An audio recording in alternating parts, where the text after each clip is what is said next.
વંદા, ગરુડી અને ઉંદર બાદ હવે અથાણામાંથી મૃત ગરુડી નીકળવાની ઘટના બનતા ખળભળાટ મચી જવા પામ્યો છે. અમદાવાદના જોધપુર વિસ્તારના પરિવારને આ કડવો અનુભવ થયો છે. છેલ્લા થોડા સમયથી ખાદ્ય ચીજ વસ્તુઓમાં અખાદ્ય વસ્તુઓ જે છે તે સામે આવી રહી છે. અમદાવાદના પણ અત્યારે હાલ હિનાબેન રાવલ જેઓ છેલ્લા 1 મહિનાથી અથાણું લાવ્યા હતા અને અથાણાની અંદરથી ગરોળી નીકળી છે. દ્રશ્યો બતાવવા માંગીશ કે આ એ જ અથાણું છે. વેજલપુર વિસ્તારમાં આવેલ એક જૈન ગૃહ ઉદ્યોગ છે ત્યાંથી લેવામાં આવ્યું હતું. 1 મહિના પહેલાં તે અથાણું લાવ્યા અને ત્યારબાદ તેમાંથી આ ગરોળી સામે આવતા તેમને જે જૈન ગૃહ ઉદ્યોગ છે તેનો પણ સંપર્ક કર્યો હતો, પરંતુ ત્યાંથી તેમને ઉડાવ જવાબ મળ્યો હતો. તેને લઈ હવે તેઓ કાયદેસરના પગલાં જે છે તે લેવા માટે તૈયારી બતાવી રહ્યા છે. ખુદ હિનાબેન રાવલ આપણી સાથે છે, તેમની સાથે વાતચીત કરવાનો પ્રયત્ન કરીશું કે તેઓ છેલ્લા કેટલા સમયથી આ અથાણું લાવ્યા હતા અને તેઓ કેટલા સમયથી આ અથાણા ત્યાંથી લાવતા હતા. હિનાબેન, છેલ્લા ઘણા સમયથી આપ આ અથાણા જે છે તે ખાવાના શોખીન લાગી રહ્યા છે, એના કારણે જ લાવ્યા હશો. અત્યારે હાલ આ કયા સમયથી લાવ્યા હતા અને ક્યાંથી લાવ્યા હતા? સર, એકચ્યુઅલીમાં હું અથાણું ઘરે જ બનાવતી હતી. ક્યારે બી હું બહારનું ખાતી નથી ને લાવતી પણ નથી. મારી એક ફ્રેન્ડ રહે છે મારી નજીકમાં, એને મને એવું કીધું કે જૈન ગૃહ ઉદ્યોગ છે ત્યાં બહુ સારું છે, જૈન લોકો બી ત્યાંથી લાવે છે અને બહુ સારું છે. હિનાબેન, તમે ત્યાંથી એકવાર ટેસ્ટ કરો. આજથી 1 મહિના પહેલાં હું આ અથાણો ડબ્બો લાવી હતી. એવરીડે ખાતી હતી, સવાર સાંજ 2 ટાઈમ બી ખાતી હતી. મારી એવરીડે ખાવાના હિસાબથી કે વોટેવર ખબર નથી, મારી તબિયત બહુ ખરાબ હતી, પણ મને નથી ખબર કે કદાચ હું આના લીધે કરીને મારી તબિયતમાં કંઈક ફેરફાર થયો છે. ગઈકાલ રાત્રે 11 વાગે હું બહાર હતી, બહારથી આવી અને જમવા બેસી તો મેં અથાણું કાઢ્યું, તો અથાણાની સાથે સાથે ગરોળી ચમચીમાંથી નીકાળી મેં બહાર કે આ શું છે. મને એવું લાગ્યું કે આ તો કોઈ મસાલો તો છે જ નહીં, કે કોઈ આચારનો ટુકડો બી નથી. પછી એને મેં સર્ચ કર્યું, જોયું, એનું ફ્લેશ લાઇટથી જોયું તો ખબર પડી કે આ તો ગરોળી છે. આજુબાજુવાળાને બોલાયા, બધાને પૂછ્યું કે આ શું છે, બધાએ કીધું કે આ ગરોળી છે. અને પછી મને જે વોમિટિંગ થઈ છે અને હું એકદમ બીમાર થઈ ગઈ.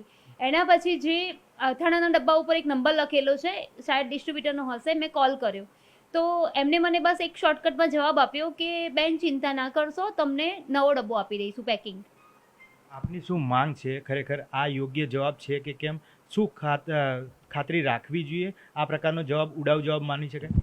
મારી માંગ એ હતી કે અગર મને કશું થઈ ગયું હોત તો એ મારા બદલામાં મારા બાળકોને મમ્મી અને મારા હસબન્ડને વાઈફ લાવી શકતા હતા. એમનો જે જવાબ હતો ડબ્બો લઈને હું બેસી જતી હતી. કદાચ એમને એવું હતું કે ડબ્બો ફ્રેશ મળી જશે એટલે બેન ચૂપ થઈ જશે.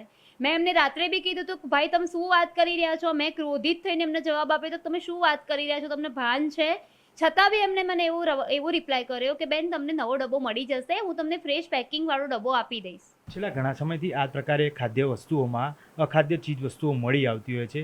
બહારની ચીજ વસ્તુ ખાવી કેટલી હિતાવહ આપ માની રહ્યા છો હવે પછી? સર, આજે જે મારી સાથે જે કિસ્સો બન્યો આનાથી હું જનતાને બી હું એ જ અપીલ કરી રહી છું, અને મારા બાળકો, મારું ફેમિલી તો એક સાઈડ રહ્યું, જનતાને બી હું એ જ કહી રહી છું કે બહારનું ખાવાનું બને એટલું બંધ જ કરી દો, કે બહારનું ના ખાવું જોઈએ. કારણ કે આ ઝેર હું 1 મહિનોથી ખાઈ રહી છું. મારા તબિયતને બહુ જ પ્રોબ્લેમ થઈ રહ્યો છે, પણ ખબર નથી કે હું શું કરું હવે, કે મને હવે એટલું ટેન્શન થઈ રહ્યું છે કે મારો શું રિપોર્ટ આવશે મને નથી ખબર. સર, આગળ આપ શું પગલાં ભરવા માટેની તૈયારી બતાવી રહ્યા છો? બસ પગલાં તો મારે એ જ ભરવા છે સર, કે આ વસ્તુ જ્યારે મેં હોટલની ને બીજી બાજુની સાંભળી હતી કે નરોડામાં આ વસ્તુ બની, કે દેડકું નીકળ્યું, કે ઉંદર નીકળ્યું, આ બધું તો ઠીક છે કે ચલો મેં સાંભળ્યું હતું, મને નોર્મલ લાગે છે મારા કેસ આગળ, કે આજે ગરોળી હું 1 મહિનોથી ગરોળી સાથેનું અથાણું મિક્સ કરીને રોજ માટે હું ખાઈ રહી છું.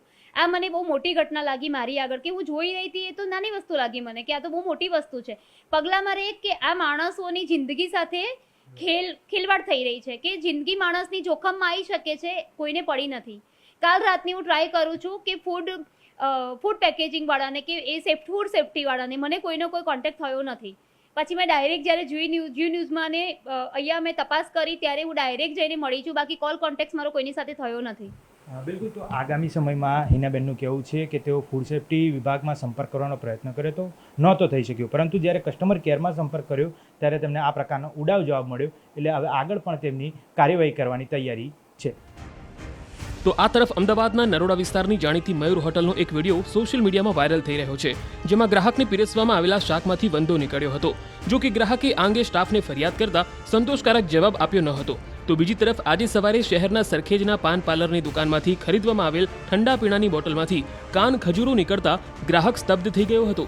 આ સમગ્ર ઘટનાનો વિડીયો ગ્રાહકે સોશિયલ મીડિયામાં વાયરલ કર્યો, જેમાં જોઈ શકાય છે કે સરખેજના ગંજ પાન પાર્લરમાંથી એક ગ્રાહકે ઠંડા પીણાની બોટલ લીધી હતી, જેમાં કાન ખજૂરો જોવા મળ્યો. જો કે વિડીયો વાયરલ થયા બાદ અમદાવાદ મહાનગરપાલિકાએ પાન પાર્લરને સીલ કર્યું હતું.